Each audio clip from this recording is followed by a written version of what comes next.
లక్ష్మి గారు, రాజ్యసభ సభ్యులు మిత్రుడు అనిల్ కుమార్ యాదవ్ గారు, డిప్యూటీ మేయర్ గారు, కార్పొరేటర్లు, ఎమ్మెల్సీలు, ఇతర రవాణా శాఖకు సంబంధించిన అధికారులు, రవాణా శాఖకు సంబంధించిన సిబ్బంది, ఈరోజు నూతన ఉద్యోగ బాధ్యతలు చేపట్టబోతున్న అసిస్టెంట్ మోటార్ వెహికల్ ఇన్స్పెక్టర్స్గా విధి నిర్వహణలో చేరబోతున్న వాళ్ళందరికీ కూడా ఈ సందర్భంగా ప్రత్యేకంగా శుభాకాంక్షలు తెలియజేస్తున్నాను.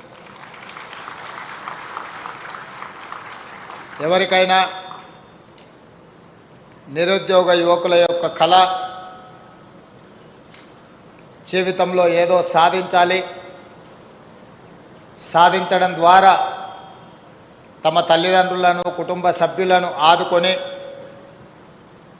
ఒక మంచి భవిష్యత్తు వైపు అడుగులు వేయాలని ప్రతి నిరుద్యోగ యువకుడి ఆకాంక్ష. ఆ ఆకాంక్షతోనే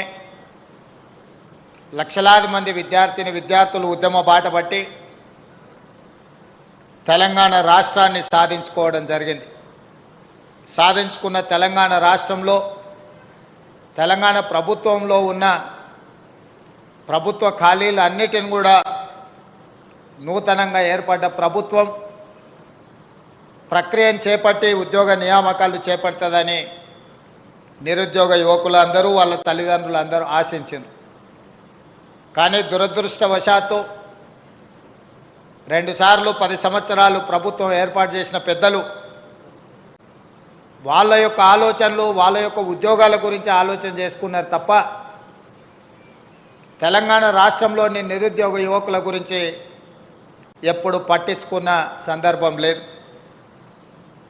10 సంవత్సరాలు సహనంతో, ఓపికతో ఆ ప్రభుత్వానికి సహకరించిన నిరుద్యోగ యువకులు ఉద్యమ బాట పట్టినప్పుడు ఆనాడు పార్టీ అధ్యక్షుడిగా నిరుద్యోగ యువకులతో సమావేశమైనప్పుడు నేను ఒక మాట చెప్పిన, మిమ్మల్ని నమ్మించి మీ నమ్మకాన్ని, మీ విశ్వాసాన్ని దెబ్బతీసిన వాళ్ళ ఉద్యోగాలు ఊడితే తప్పకుండా మీకు ఉద్యోగాలు వస్తాయి అని చెప్పి ఆ రోజు నేను చెప్పడం జరిగింది. ఆ మాటను నమ్మి మీ ఉద్యోగ అవకాశాలు కల్పించే అవకాశం ఉన్న పరీక్షలు నిర్వహించకపోవడం వల్ల, ప్రభుత్వం బాధ్యతాయుతంగా ఆనాడు వ్యవహరించకపోవడం వల్ల ఆనాటి పెద్దల్ని గద్దె దించడంతో అధికారంలోకి వచ్చిన 10 నెలల్లో ఏఎల్బి స్టేడియంలో డిసెంబర్ 7, 2023 నాడు నేను, మా మిత్రుడు, మా సహచర మంత్రివర్గ సభ్యులు ప్రమాణ స్వీకారం చేసి బాధ్యత తీసుకున్న మరుక్షణం నుంచి కోర్టుల్లో వివాదాలలో ఉన్న ప్రభుత్వ ఉద్యోగ నియామకాలకు సంబంధించి న్యాయ నిపుణులను సంప్రదించి తీసుకోవాల్సిన జాగ్రత్తలన్నీ తీసుకొని రాష్ట్ర ప్రభుత్వం తరఫున న్యాయస్థానాలలో వాదనను బలంగా వినిపించి ఆ చిక్కుముళ్ళనన్నిటిని విప్పి ఈ 10 నెలల్లో 50,000 ప్రభుత్వ ఉద్యోగ నియామక పత్రాలు అందించిన అని చెప్పి ఈ సందర్భంగా గర్వంగా నేను చెప్పదలుచుకున్నాను. అది విద్యాశాఖ కావచ్చు, పోలీస్ శాఖ కావచ్చు, వైద్య శాఖ కావచ్చు, లేకపోతే మిగతా శాఖలు, ఎక్సైజ్ కావచ్చు, ఇలాంటి ప్రభుత్వంలో ఈరోజు రవాణా శాఖ కావచ్చు, సింగరేణి కావచ్చు, ఇతర శాఖలలో ఉన్న అన్ని ఖాళీలను, నోటిఫికేషన్లను పరీక్షలు నిర్వహించకుండా వదిలేసిన గ్రూప్ 1 ఎగ్జామ్స్తో సహా మా ప్రభుత్వం ప్రతినిత్యం స్వయంగా నేనే వాటిని పర్యవేక్షిస్తూ, సమన్వయపరుస్తూ, ఉన్నతాధికారులకు సూచనలు చేస్తూ ఈ నియామకాలను చేపట్టడం జరిగింది. ఎక్కడో తెరవెనుకోనో లేకపోతే ఎక్కడోనో చేసినమో చేయలేదో అని అనుమానం లేకుండా ఎక్కడైతే మేము బాధ్యత తీసుకున్నామో అదే ఎల్బీ స్టేడియంలో 11,000 మంది టీచర్లను, 15,000 మంది పోలీసు నియామకాల నుంచి మొదలు పెడితే పారామెడికల్ సిబ్బంది వరకు ఎల్బీ స్టేడియంకే వాళ్ళని రప్పించి వాళ్ళ కుటుంబ సభ్యులు ముఖ్యంగా వాళ్ళ తల్లిదండ్రుల కళ్ళల్లో వాళ్ళ పిల్లలు ప్రయోజకులైనరు. ఈ రోజు నుంచి మా జీవితంలో మార్పు రాబోతుంది, మా పిల్లలు మమ్మల్ని బాగా చూసుకుంటారు, మేము ఉపాధి హామీ కూలికి పోయి రూపాయి కూడబెట్టి మా పిల్లలను ఉన్నత చదువులు చదివిస్తే వాళ్ళు పీజీలు పిహెచ్డీలు చదివి తెలంగాణ రాష్ట్ర ప్రభుత్వంలో ఉద్యోగాలు సాధించి ప్రయోజకులైనరు అని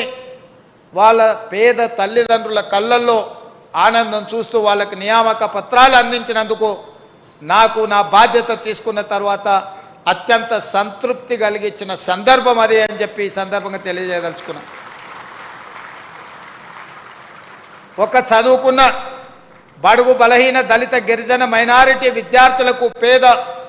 నిరుద్యోగ యువకులకు ఉద్యోగ నియామక పత్రం ఇస్తే ఆ కుటుంబమే కాదు ఆ ఊరిలో కూడా మార్పు రావడానికి, ఆ ఊరు కూడా బాగుపడడానికి ఒక పునాది అవుతుంది.